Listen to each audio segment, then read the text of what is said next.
Hello, Lee Cole, and going to do a quick walkthrough on Facebook ads. Had a bunch of people ask me recently about doing Facebook ads in their own offline businesses, and of course, my own clients ask me about this because they understand Facebook. They know that Facebook is um, look, there are 1.6 billion users on Facebook. They, I think, 95% of them check on 95% of them log into Facebook every day, and the average number of them stay logged in for something like 2 hours or something like that. It's crazy. Now, 1.6 billion, I mean, like a local business that you're working with, a local hair salon, local dentist, does not need to reach out to 1.6 billion people, obviously. And we'll talk about that. But still, businesses understand the power of Facebook. And so this video is to get you straightened out in terms of how to run a Facebook ad. It's really very easy. Like I said, a lot of people contact me and say, Lee, I don't understand this, that, and the other thing, blah, blah, blah. So that's why I decided to create this video, was to show you how easy this is. The first thing you need to do is go to there, facebook.com advertising. And once you do, you will see this. Now, I'm logged in, and you would have to be logged in too. It'll ask you to log in if you're not logged in. Excuse me. I'm going to create an ad. This has changed some in the past month or two, something on that order. So if you haven't looked at this since then, this is a little easier to use. So it's asking you what your goal is. What results do you want? Page post engagement. This would be taking a post from your client's page, from a business's page, and getting people to engage with that post. Now that could be, like for business, a post about a special that they're running on Wednesday for 25% off, whatever. So anything in the post that you want more people to see, that's how you would do that. You can also run ads to just increase your page likes, okay, to build your audience. And that is a very, very valid and really ongoing thing that you want to do. Clicks to website. You got to think about that because you don't want to just waste clicks, okay, just go into a website. I mean, you really need to go to a page with a strong call to action. So just to give you an example, like if you had a client who was a dentist and you wanted, let's say they had a bonus or some, not a bonus, but let's say they had a coupon on their page and you wanted to send more traffic to that, um, this would be a great way to do it. But you would have to have a strong call to action on that page just so that people didn't land on the page and not know what to do. Generally, unless you're just interested in creating generic traffic going to a client's website or your website, um, I send this traffic to a specific page, or I'll have a specific page on top of the website, like the homepage, or a specific, again, a strong call to action on the homepage so that I don't waste that money. Website conversions, this would be if you're actually tracking what happens when they hit the web page. So this is more, although I just told you I don't do that all that much, this is more just generic traffic going to a web page. This is if you want them to go to a web page and take a specific action. Okay. You need some additional conversion tracking to do this. And that's really pretty hard to do if your goal is to get the phone to ring. I mean, that would be essentially impossible to do if your goal was to get the, not totally impossible, but that would be, again, hard to do if your goal was to get the phone to ring. A way to do that would be to use a call tracked phone number so that you could keep track of the number of phone calls that you got to the client through that specific phone number. And that way you could prove that the results of what you're doing. In other words, you spent X amount of dollars on Facebook ads and they got Y number of phone calls into the office. whoops, excuse me. Let's go back. And app installs. If you do have an app and you want to get that installed more, you can run paid traffic to that. What we're going to do is we're going to do page post engagement. Okay. Now, so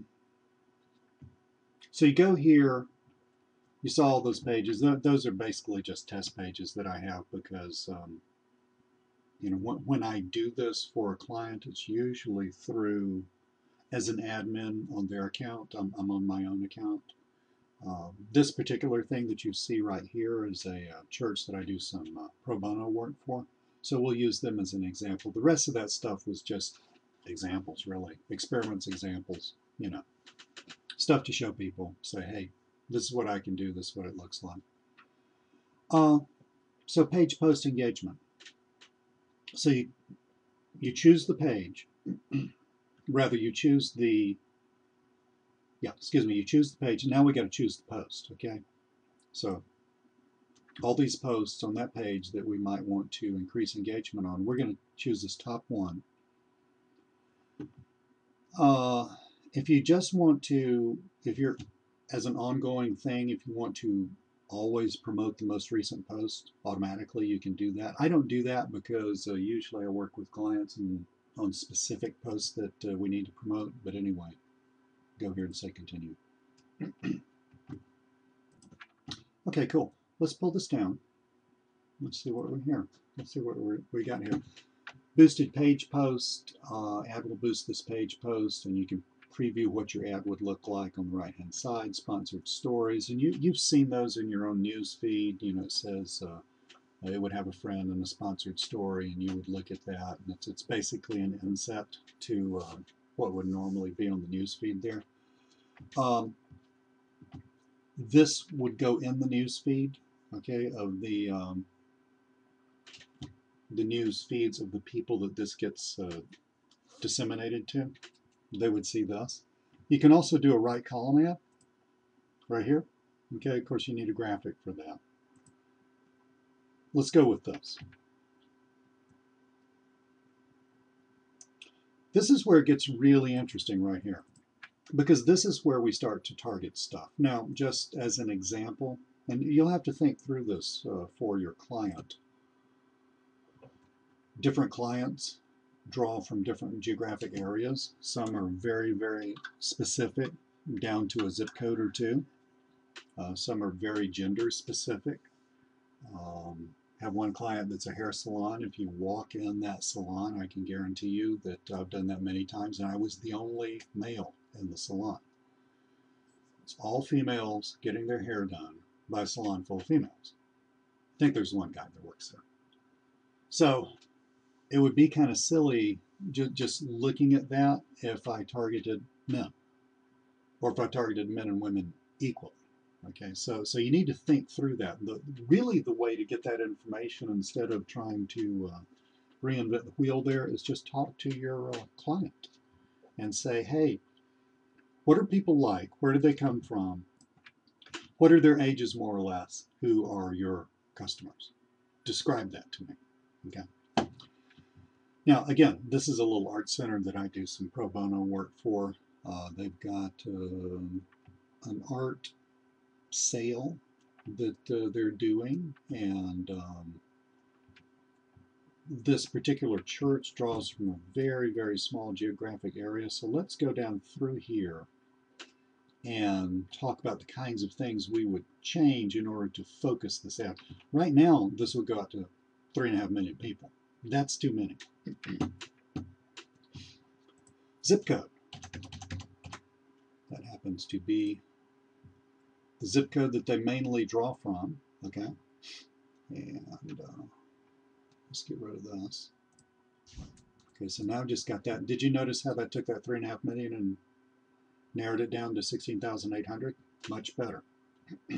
This results in a lower cost per click. Age. Well, who's going to decide to go to an art sale? These people are all baby boomers and the generation just after baby boomers. So they're at least 35 and older. But if you, who lives in this zip code that would decide, hey, I want to go to that sale, or call up a friend and say go to that sale, or take the family to that sale, that kind of thing. I would probably play around with this some, but I would at least hit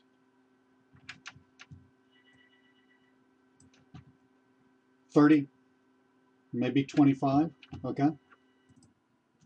Now, that took us down to 10,200 people, but we're still targeting men and women. Let's just target women. Ooh, look at that. That took us down to 5,200 people. Now we're getting really, really narrowly targeted.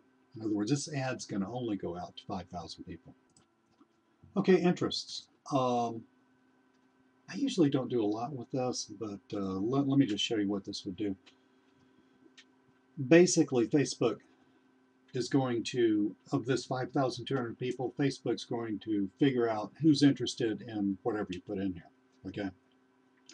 You can also do related interests with this hashtag, so look up here where it says hashtag cooking includes people who are interested in cooking, cooking tips, things related to cooking. So if you are going to do this, I would probably do hashtag whatever you're doing. If you do a lot of ads for a client, basically what you would do is create a lot of different ads and, you know, very narrowly focused, and split test those and see which ones are giving you more bang for your buck. But let's do this. Let's just put in art, because it's an art sale. Let's just pop in hashtag art. That took us down to 1,680 people. Okay, look at demographically who these people are. They live in the zip code. They're 30 or older. They're female and they like art. And they're 1,700 of them, more or less. We're getting really, really specific, okay? And it'd be very, very cool to get those people to know about this art center's little art sale. Because you're going to get a lot of bang for your buck there. A lot of those people say, gee, I didn't know that. I mean, that church is just right down the street, right around the street. Drive by there on my way to work every day. You know, I think I'll go over there. Okay, so let's see what else we can do. I don't worry about the phones too much,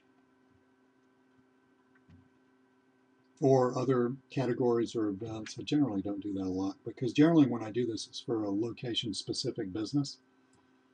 And it generally targeted down by zip code, age, gender, and interest. Custom audiences, that's an advanced topic. There's software where you can go to pages and groups and stuff like that and pull out the actual user IDs of people who are active in those pages and groups, and sometimes I do that. Create a custom audience and use that. Now, connections, so you can see this. Let's explore this a little bit. You can basically, this is who you're showing your ad or sponsored story to. Again, it's finer detail. All would be all those 1,680 people, theoretically. Only people who are connected with, this is a page for this church, only people are already connected with that, or only people not connected with it. Now, that's pretty cool, because if you chose only people not connected with it, then you're sending your ad to like new blood, okay? Because if people are connected with it, this particular page, we post a fair amount of stuff fairly frequently, so people that have liked it, people that are friends of, friends of people who've liked it, that kind of thing, that have some sort of Facebook connection with it. They probably already know about this, because for one thing, they've been building up this art sale for some time. But it would be cool to spend money. Well, let me just back up. It'd be kind of silly to spend money to tell somebody who already knows about your event, or who already knows about your whatever. That would be money wasted. Not necessarily, but it could be money wasted. If you're on a tight budget, like a not-for-profit art center and a little bitty church is on a very tight budget, If you're on a tight budget, that would be true. If you're not on a tight budget, don't worry about it. But we can take this and we can target it to people who are not connected with the Art Center of this group right here, the people who are not connected. Okay, we can target that. The advanced connection is pretty cool.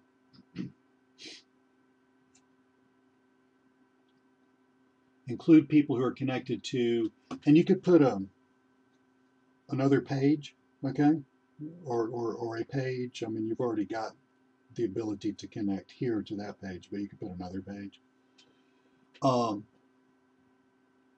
You can do that and include people whose friends are connected to this. Okay, so basically this, again, this just allows you finer detail on who you hit. Okay, so let's just leave that at all.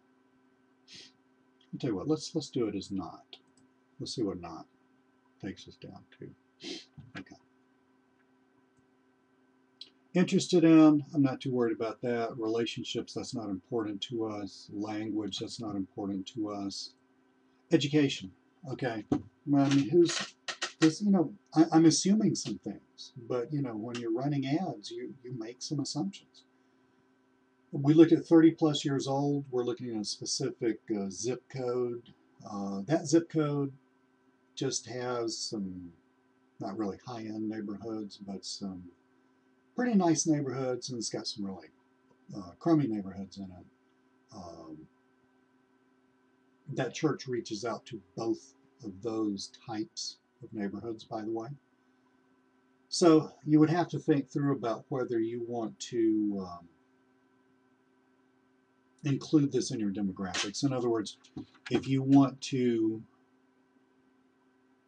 just narrow it down to college graduates. Personally, right now, I probably wouldn't, but because we got a pretty small group of people, but let's say that we did. Okay, so of those 1,680 people, when I narrow it down to college graduates, we get even finer tuned. Put workplaces in here. Sorry about that. Cool. Now we get to the end. So we have really very narrowly targeted our ad for this. And we get to the end, and you get to name your ad. You do a budget. I generally keep these budgets extremely low until I understand what the ad is doing. Okay? I'm not one to blow a bunch of money without having a reason to, or really without knowing I'm going to get a profit for me back or for my client back.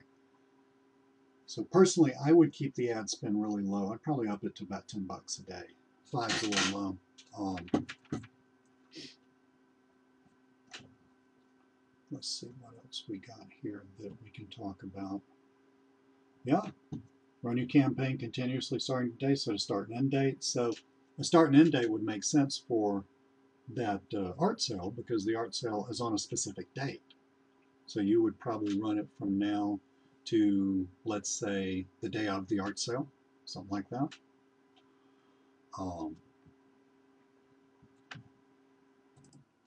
Now you can get charged in two ways. You can get charged every time somebody sees your ad. Okay, so they're just on Facebook, they see a sponsored story, they see the ad some way. And so every time that happens, okay, you get charged. Now, it's not much that you get charged, by the way. You could switch to advanced pricing, cost per click. Let's click over there and take a look at that real fast. And you got a bunch of ways of optimizing this. Optimize for page post engagement, optimize for clicks. You can automatically optimize your bid to get more clicks. Now, it's going to be within this per day dollar amount, or you can manually bid. The manual bidding gives you a good idea of what we're looking at. Your suggested bid is 48 cents to 98 cents a click. Okay, so this would be, when is this going to be triggered? Somebody sees the ad, they think, wow, that's interesting. They click on that, bam, you're charged. Now, so 75 cents, kind of in the middle of those. Personally, I would probably drop it down to about 50 cents and gradually work my way up if I had time. But look, $5 a day, 50 cents a click, you're looking at 10 clicks a day. For a not-for-profit church-sponsored art center, I mean, you got to think about your client. For, again, not-for-profit church-sponsored art center, getting 10 more people to look at that, getting perhaps over a period of days, maybe 50 more people to come to the art sale, that could be huge for them. Now, that's kind of on a micro level. I mean, you know, if your client was 10 dentist dental office, that would be a drop in the bucket and wouldn't even be worth doing. So you've got to, again, you got to think through all of that. So you have to figure out what you're doing here. A lot of times I'll just kind of roll with the cost per impression. Let's look at optimized for impressions.